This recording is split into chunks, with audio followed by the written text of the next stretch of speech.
بسم اللہ الرحمن الرحیم احمده ونصلی علی رسوله الکریم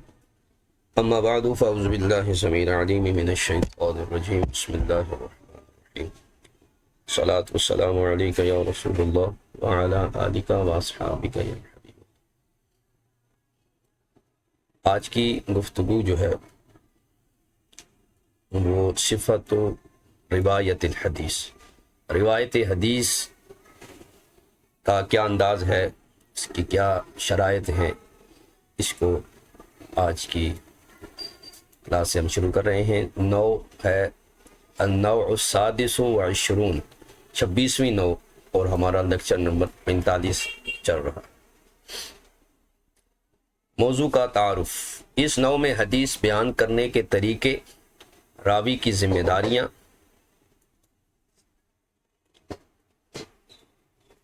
اور کتاب و حفظ کے درمیان تعلق پر بحث کی جائے گی۔ یہ چیزیں اس نوع سے متعلق ہیں۔ روایت حدیث کے بارے میں علماء کے رویے، 3 طرح کی آراء یہاں آئیں گی۔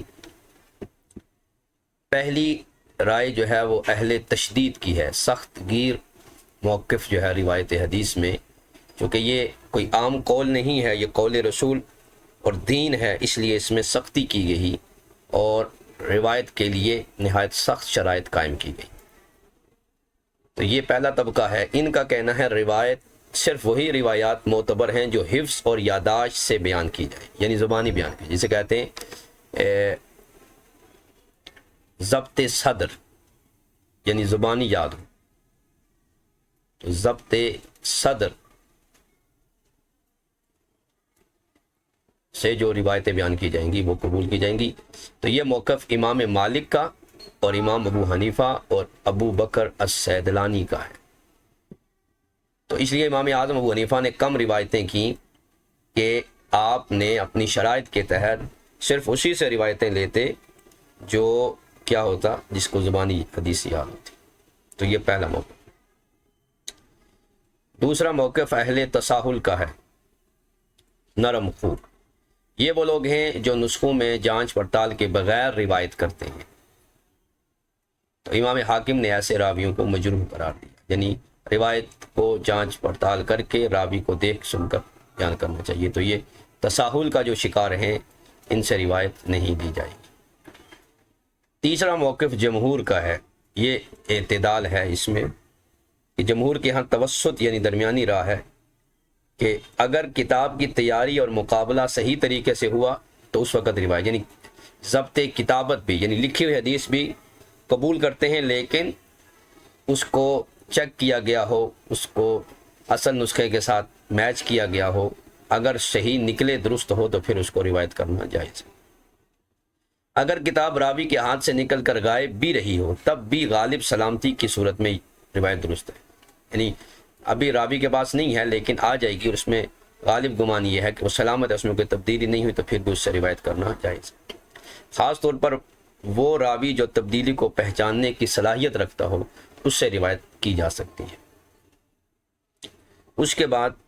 اس باب کی فروع کو بیان کریں گے۔ تو فرع اول جو ہے وہ ہے نابینا راوی کا حکم۔ اگر نابینا راوی روایت کرے تو اس کے بارے میں کیا حکم ہے؟ تو فرماتے ہیں نابینا اور بصیر امی، یعنی ان پڑھ آنکھوں والا، اس کی روایت کے شرائط جو ہے وہ بیان کرتے ہیں۔ کہتے ہیں کہ اگر نابینا راوی کو اپنا سنا ہوا یاد نہ ہو تو وہ کسی ثقہ شخص سے مدد لے سکتا ہے جو اس کی کتاب کی حفاظت اور درستگی کا ذمہ دار ہو۔ یعنی نابینا محدثین کئی گزرے ہیں، جیسے زید بن ایک حماد ہیں، ایک زید بن ابی سلمہ ہیں، تو ان میں سے زید بن ابی سلمہ جو ہے وہ نابینا تھے۔ اسی طرح اور بھی کئی محدثین گزرے ہیں جو نابینا تھے۔ تو وہ ثقہ آدمی سے مدد لے سکتا ہے، تو اس کی اور اس کی کتاب کی حفاظت اور درستگی کا بھی اگر وہ ذمہ لیتا ہے تو پھر اس سے سنا جا سکتا ہے۔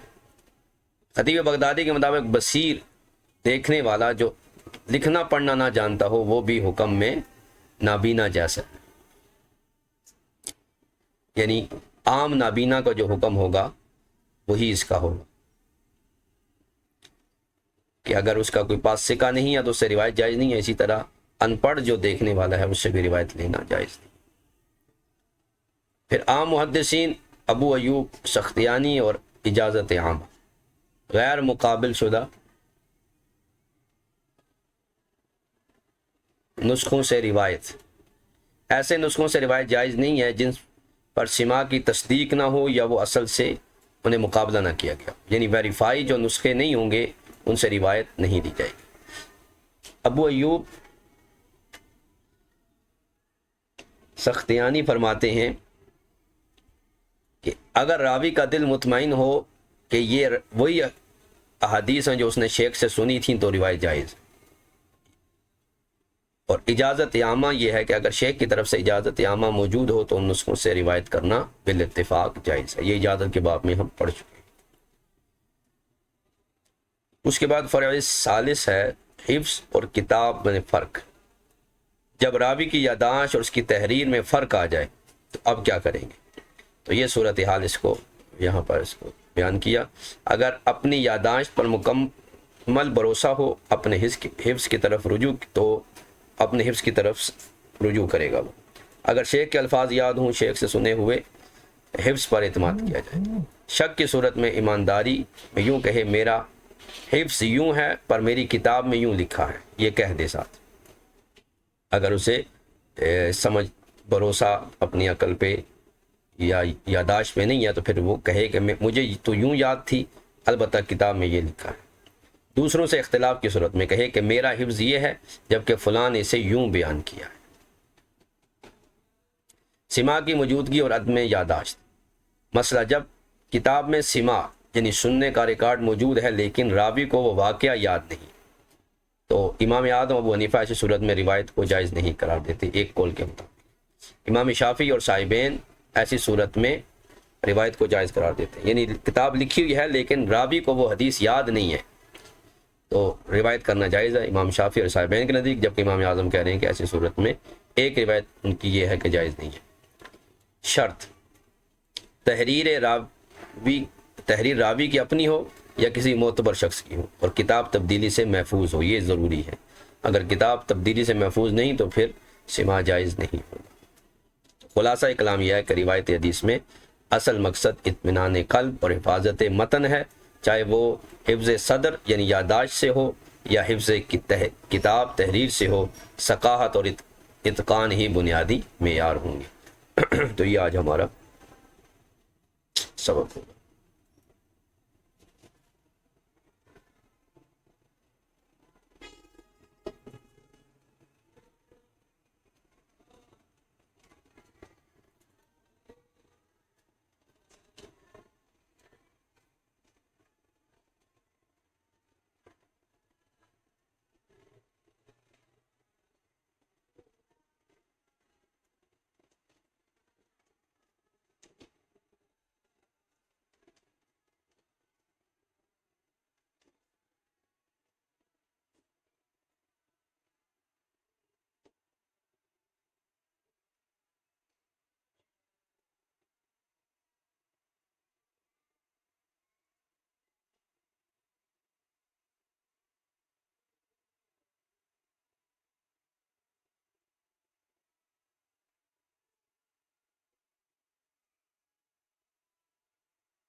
تو یہاں سے آج ہمارا یہ سبق شروع ہو رہا ہے.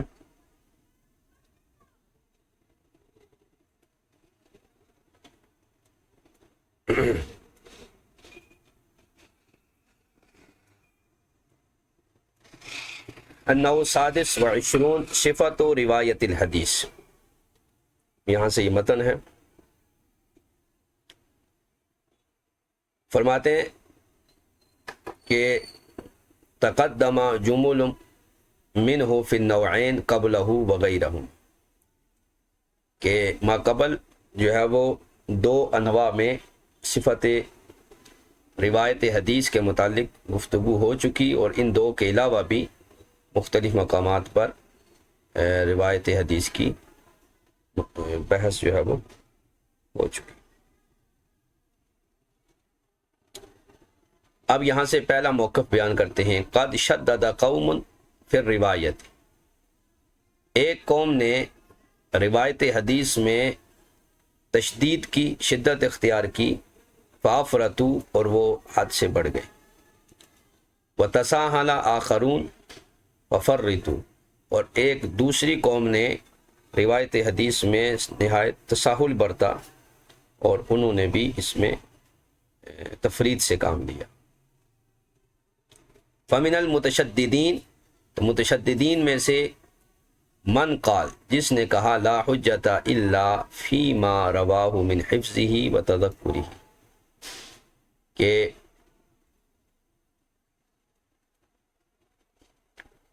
روایت جائز نہیں ہے مگر حفظ اور یادداشت سے، یعنی روایت حدیث حفظ و یادداشت سے ہی روایت کرنا جائز ہے۔ تو یہ موقف روی عن مالک و ابی حنیفہ و ابی بکر السیدلانی الشافعی، یہ موقف ان تین ائمہ سے مروی ہے۔ تو ان تین ائمہ نے فرمایا کہ روایت حدیث حفظ اور یادداشت سے بیان کرنا جائز ہے، اس کے علاوہ نہیں۔ ومنہم من جوزہا من کتابہ الا اذا خرج من یدہ، اور بعض علماء نے کتاب سے حدیث کو جائز قرار دیا مگر اس شرط کے ساتھ کہ وہ کتاب ہمیشہ محفوظ ہو یا اس کے ہاتھ میں ہمیشہ رہی ہو، یعنی اس کی جس کتاب سے وہ بیان کر رہا ہے وہ اسی کے ہاتھ سے لکھی ہوئی ہو، اس میں کوئی تبدیلی وغیرہ نہ ہو۔ دوسرا موقف اما المتساہلون، متساہلین کہتے ہیں، ان کے بارے میں ما قبل بیان کیا، فتقدم بیان جمل عنہم فی النوع الرابع والعشرون، 24ویں نوع میں جو ہے وہ کچھ اس کے بارے میں بیانات ہو چکے۔ ومنہم قوم، تو ان میں سے ایک قوم یہ کہتی ہے کہ جب وہ اس کو روایت کریں ایسے نسخوں سے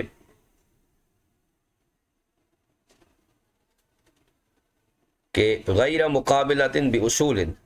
جو نسخے اصول سے یعنی اصل کتابوں سے جن کا موازنہ اور مقابلہ نہیں کیا گیا، ان کے ساتھ چیک نہیں کیے گئے، تو فجعلہم الحاکم مجروحین، تو امام حاکم نے ایسے راویوں کی روایت کو جو ایسی کتابوں سے بیان کرتے ہیں جنہیں چیک نہیں کیا گیا، انہیں مجروح قرار دیا ہے۔ فقال ھذا کثیر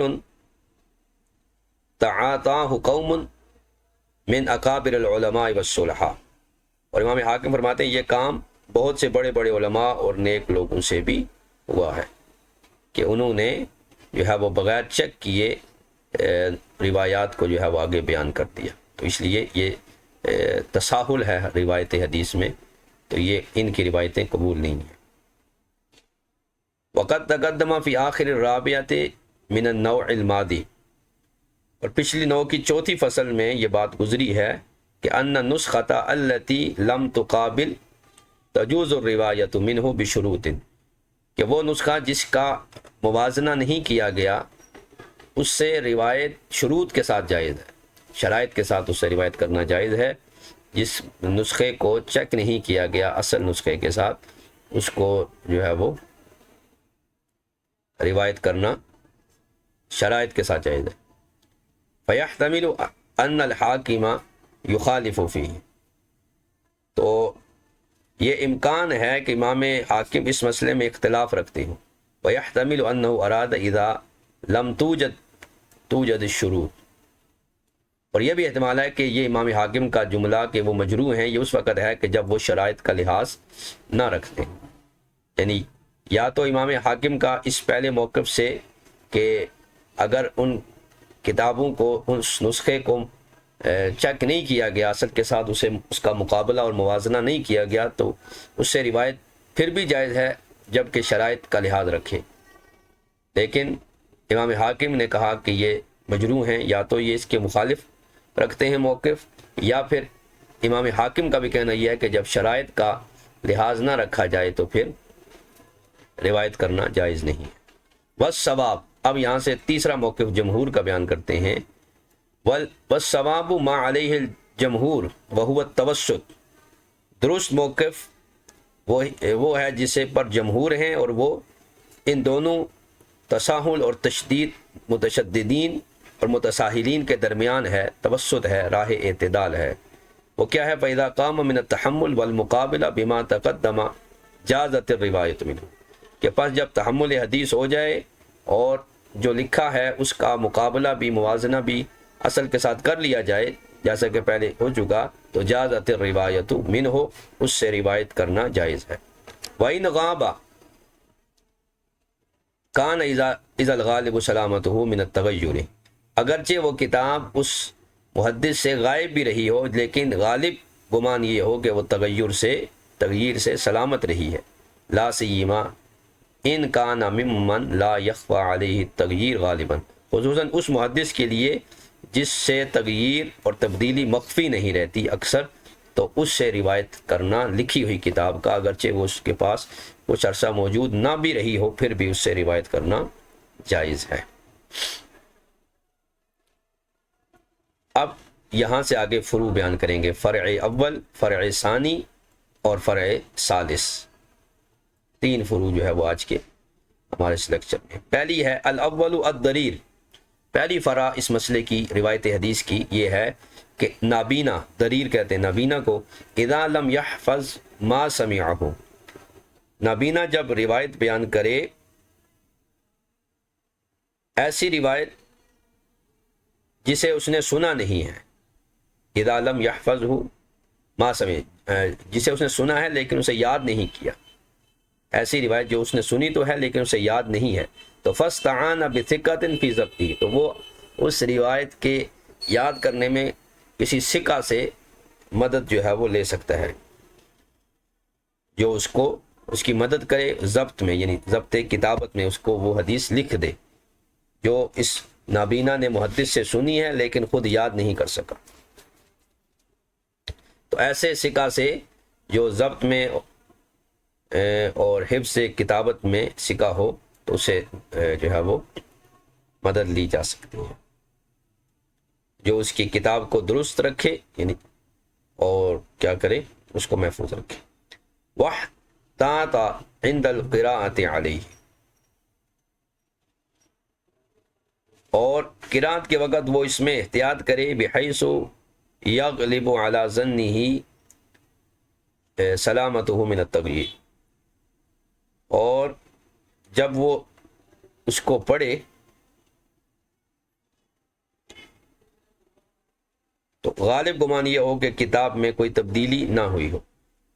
تو یہ جو ہے وہ احتیاط ہونی چاہیے۔ تو صحت الروایت، اب نابینا کی روایت درست ہے، یعنی نابینا کو حدیث یاد نہیں تھی، کسی ثقہ آدمی نے اس کو وہ حدیث لکھ کر دے دی، اور پھر قرات کے وقت بھی وہ اس کی جو ہے وہ احتیاط کرے، جب اس کے سامنے کتاب پڑھی جائے تو وہ اتنی احتیاط کرے کہ اسے غالب گمان یہ ہو کہ یہ کتاب تبدیلی سے، اس میں کوئی تبدیلی نہیں ہوئی، تو اب اس سے روایت کرنا جائز ہے۔ وَهُوَ أَوْلَى بِالْمَنْعِ مِنْ مِثْلِهِ فِي الْبَصِيرِ، کہہ رہے ہیں اولا ہے منع کرنا اسی کی مثل فی البصیر، یعنی اس شخص کو جو بصیر ہے لیکن ان پڑھ ہے۔ قال الخطیب والبصیر، اور جو بصیر ہے، البصیر الامن نہیں ہے، یہ عبارت ہے، الامی ہے، البصیر الامی کالضریر، کہ وہ بصیر جو امی ہے وہ نابینا کی طرح ہے، تو بصیر امی جو ہے وہ نابینا کی طرح اسے قرار دیا گیا۔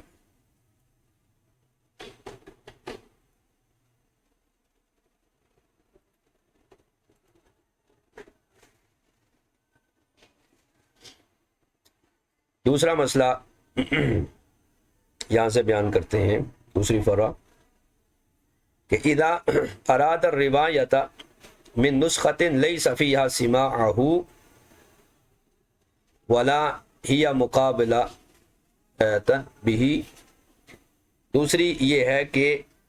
جب کوئی شخص ایسی کتاب یا ایسی نسخے سے روایت کرنا چاہے جس میں سماع کی صراحت نہیں ہے اور اس کو چیک بھی نہیں کیا گیا، اس کا مقابلہ بھی اصل کے ساتھ نہیں کیا گیا، لیکن وہ کتاب ایسی ہے کہ سمعت علی شیخی، شیخ پر سنی گئی ہے، او فیہا سماع شیخی ہی، یا اس میں شیخ کا سماع موجود ہے، او کتبت عن شیخی ہی، یا شیخ سے اس کو لکھا گیا ہے، وسکنت نفسہ الیہا، اور اس کا دل اس پر جو ہے وہ مطمئن ہے، تو لم یجوز الروایت منہا عند عامۃ المحدثین، تو عام محدثین کے ہاں اس کی روایت کرنا جائز نہیں ہے، اس لیے کہ جب اس نسخے کو چیک نہیں کیا گیا اور نہ اس کا موازنہ مقابلہ کیا گیا ہے، لیکن وہ کتاب اس کے شیخ کے سامنے پڑھی گئی ہے یا اس میں شیخ کا ثبوت ہے اور اس کا دل بھی مطمئن ہے، لیکن پھر بھی اکثر محدثین اس کی اجازت نہیں دیتے، لیکن رخص فیہ ایوب السختیانی و محمد بن بکر البرسانی، لیکن ابو ایوب سختیانی اور محمد بن بکر البرسانی اس کی اجازت دیتے ہیں۔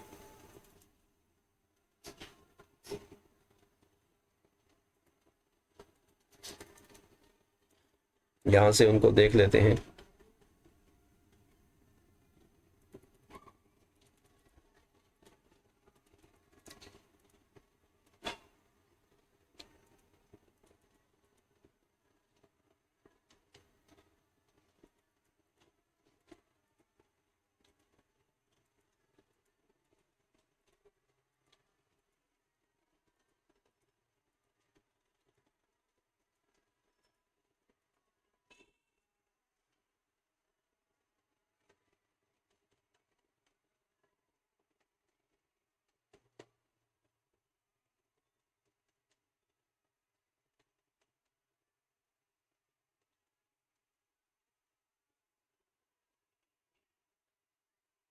جی،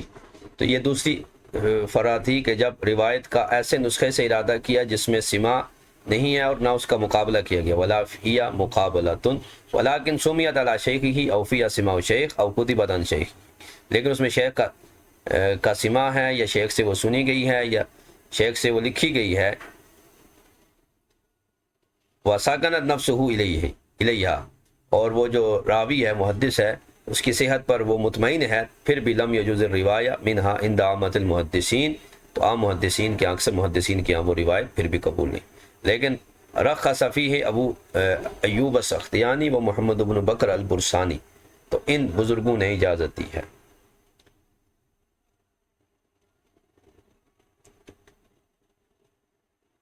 قال خطیب بغدادی کہتے ہیں والذی یوجبہ النظر انہ متى عرف ان هذه الحدیث هي التي سمعها من الشیخ جاز له ان یرویہ اذا سکنت نفسه الى صحتها وسلامتها۔ اب خطیب بغدادی کہتے ہیں کہ تحقیق یہ ہے کہ تحقیق کا یہ تقاضا ہے کہ جب اسے یقین ہو جائے،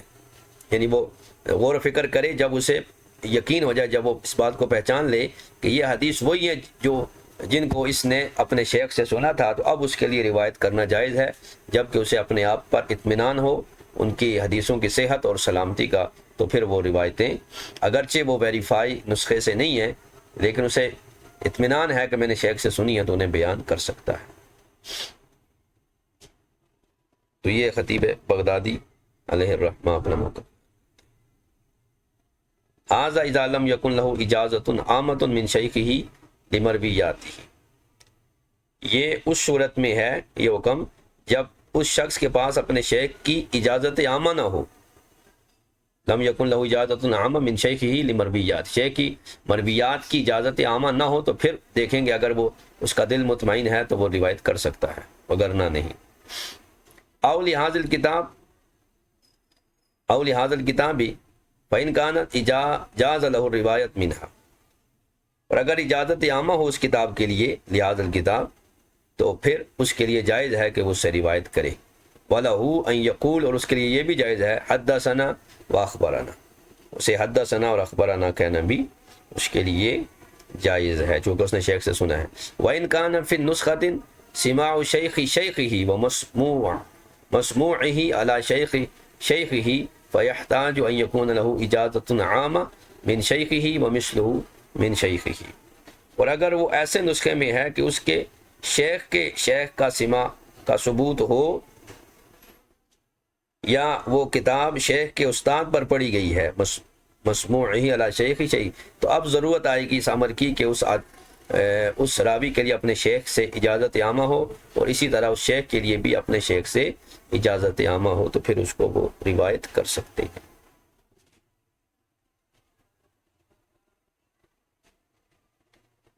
تو یہ اس بارے میں اب امام سخاوی کہتے ہیں ھذا تیسر حسن تمثل حاجت الیہ جدا فی زماننا، یہ زیادہ بہتر ہے، آسان ہے، اور اس کی طرف ہمارے زمانے میں زیادہ ضرورت ہے کہ اگر اجازت عامہ ہے تو بس اب بے شک وہ نسخہ ویریفائی نہیں ہے، پھر بھی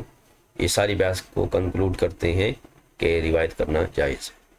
تیسرا مسئلہ یہاں سے ہے اذا وجد فی کتابہ خلاف لفظہ، اگر کوئی محدث اپنی کتاب میں اپنی یادداشت کے خلاف لکھا ہوا پائے، خلاف حفظہ، اپنے حافظے کے خلاف کتاب میں لکھا ہوا پائے، فإن کان حافظ منہ، اگر اس کا حافظہ بہتر ہے تو راجع، تو وہ اپنے حافظے کی طرف جائے گا. یعنی کان حافظ منہ اے من الکتاب، یعنی کتابت سے اس کا حافظہ بہتر ہے تو وہ راجع الیہ لأنہ عندتہ حینئذ، اس وقت حافظہ جو ہے وہ عمدہ ہوگا تو اپنے حافظے کی طرف رجوع کرے گا.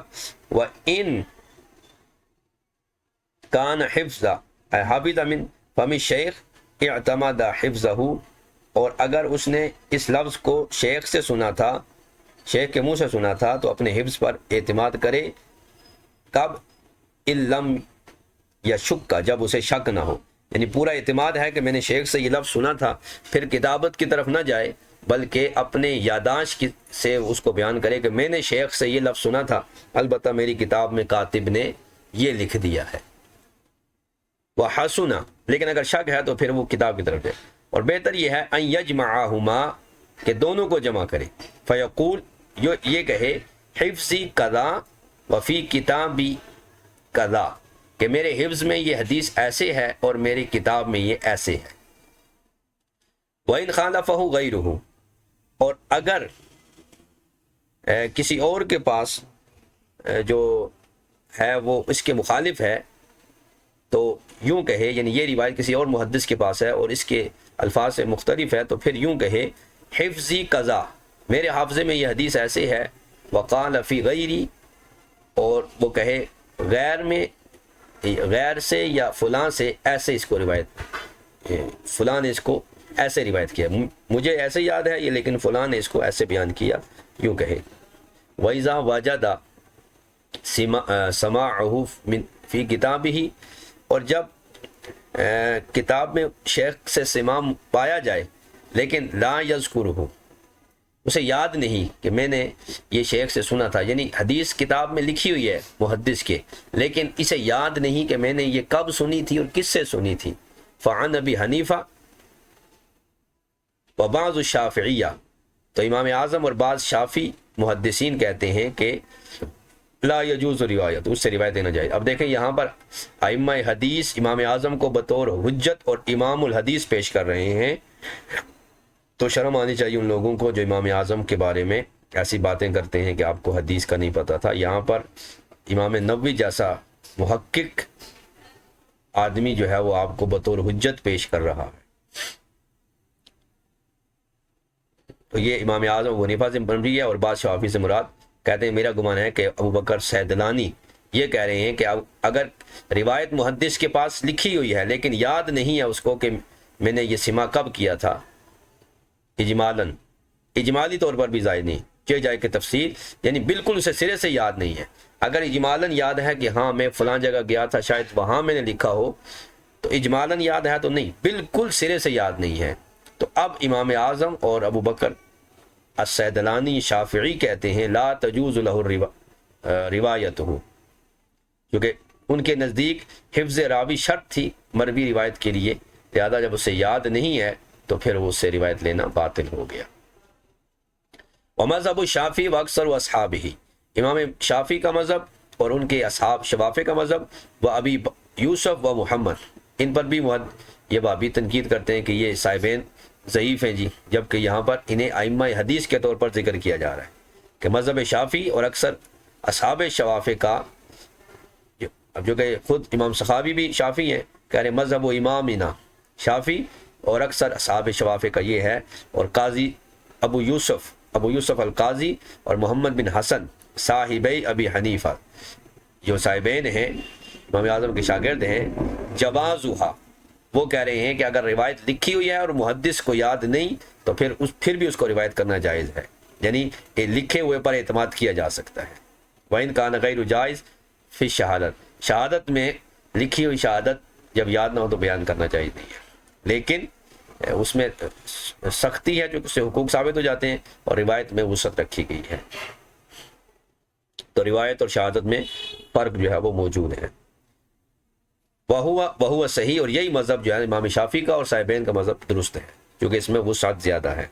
لعمل العلماء به سلفا و خلفا، اس لیے کہ علماء کا سلفن خلفن اس پر اعتماد ہے۔ حیث اعتمد المکتوب فی الطباق، وہ جو صندوقوں میں طباق میں رکھے ہوئے مکتوب تھے ان پر اعتماد کیا گیا ہے، یا مکتوب طباق، یعنی یہ سلسلہ اسی طرح ایک طبقے سے دوسرے طبقے میں اسی طرح چلا آتا رہا، لیکن شرط ہے اس کے لیے، وہ شرط ہو یکون السماع بخطہ، کہ وہ جو لکھائی ہے، وہ جو خط ہے، وہ اس محدث جس کو حدیث ابھی یاد نہیں، یا تو اس کا اپنا ہو، او بخطی من یثق بہ، یا اس کا ہو جو اس کے ہاں سکہ ہے، والکتاب مصون، اور کتاب بھی محفوظ ہو، یغلب علی الظن، غالب گمان کے مطابق، وہ سلامتہ من التغییر، وہ تبدیلی سے سلامت ہو، وتسکن الیہ نفسہ، اور اس محدث کا اس کتاب سے دل مطمئن ہو، تب یہ روایت جائز ہے۔ یعنی یہ مذہب شافعی اور صاحبین جو ہے یہ بھی یہ کنڈیشنز لگا کر، یہ شرائط لگا کر کہ خط اس کا اپنا ہو یا کسی سکہ آدمی کا ہو، کتاب بھی محفوظ ہو، غالب گمان یہ ہے کہ اس میں تبدیلی نہ کی گئی ہو، اور محدث کا بھی اعتماد اس پر موجود ہو، اس کے بارے میں شک نہ کرے۔ فَإِن شَكَّ فِيهِ، اگر شک کرے گا تو پھر جائز نہیں ہے، پھر امام اعظم کے نزدیک بھی جائز نہیں ہے اور صاحبین کے نزدیک بھی جائز نہیں ہے۔ تو یہ یہاں تک ہمارے 3 مسائل فروع جو ہے وہ روایت حدیث کے یہاں پر مکمل ہو گئے۔ جی، اب اگر کسی نے کوئی بات کرنی ہو، کوئی سوال کرنا ہو تو کر سکتے۔